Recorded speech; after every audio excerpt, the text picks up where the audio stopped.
Eh bien, chers auditeurs et amis de Radio Friendly, je me trouve actuellement en compagnie de Denis. Alors, Denis, vous allez me dire, mais qui c'est ce Denis? Ce Denis, figurez-vous, est en train d'organiser ici à Avignon une exposition absolument extraordinaire. Pourquoi extraordinaire? Ça veut bien dire ce que ça veut dire. Ça sort de l'ordinaire. Sortir de l'ordinaire, eh bien, tout simplement, c'est peut-être sortir aussi du trottoir, de la rue, du pavé, du goudron, enfin voilà.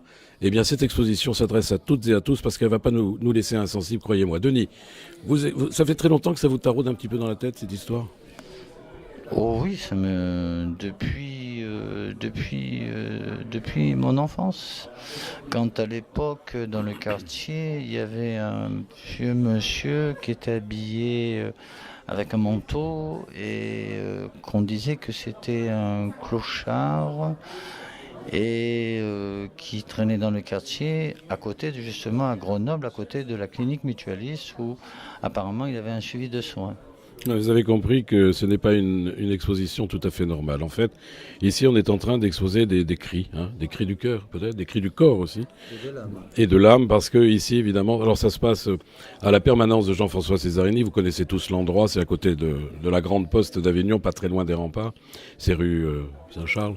Saint-Charles. Oui, au 24, je crois. 24. Voilà, c'est ça, au 24 rue Saint-Charles. Donc n'hésitez pas à venir parce que ces cris, vous allez les recevoir en plein dans votre propre âme, hein, votre propre cœur aussi. Ce sont des œuvres, allez, on va dire peut-être éphémères, comment on peut appeler ça? Exposition éphémère, voilà, c'est un peu le titre également. Hein, Oui, mais en fait, c'est toujours une exposition éphémère, mais qui revient tout le temps. Qui revient tout le temps.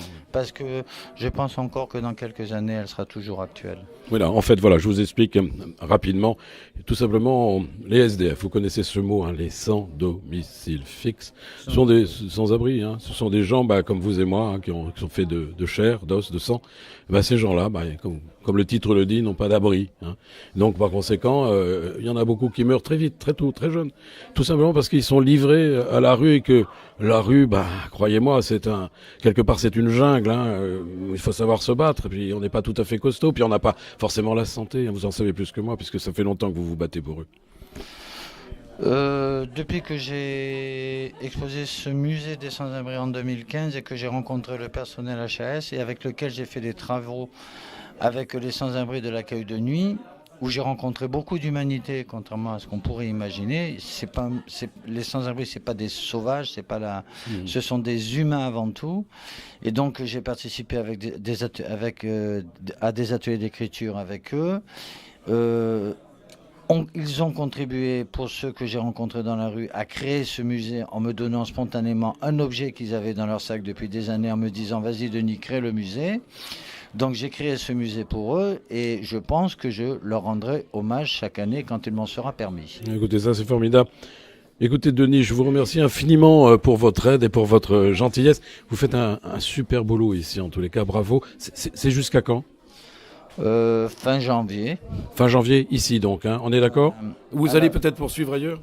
Pour le moment, c'est pas prévu, mais déjà D'accord. ici, c'est jusqu'à fin janvier. Si après on me demande De rester de rester un peu plus longtemps ou d'aller ailleurs peut-être, non? non, plus longtemps ici, pourquoi pas, ça ne me dérange D'accord. pas. Mais je n'ai rien prévu pour que ce musée soit installé ailleurs, parce que c'est vrai que c'est le musée des sans-abri, ce n'est pas le musée de la lavande, c'est pas. Bien sûr. Donc le musée des sans-abri, Oui, j'ai malheureusement, compris. il n'a pas de local attribué pour lui, donc il est amené à se déplacer souvent. Il est nomade, il est comme le sac à dos des sans-abri qui m'ont donné les objets. En tout cas, merci à vous. Merci beaucoup. C'est une très belle initiative dans tout cas. Là, voilà. C'était Pierre-Patrick pour Radio Friendly avec Denis. Ça se passe à la permanence de Jean-François Césarini. Venez nombreuses, venez nombreux. Tous les jours s'il le faut, venez. Voilà. Je vous embrasse. Je vous aime. À bientôt. Ciao Denis.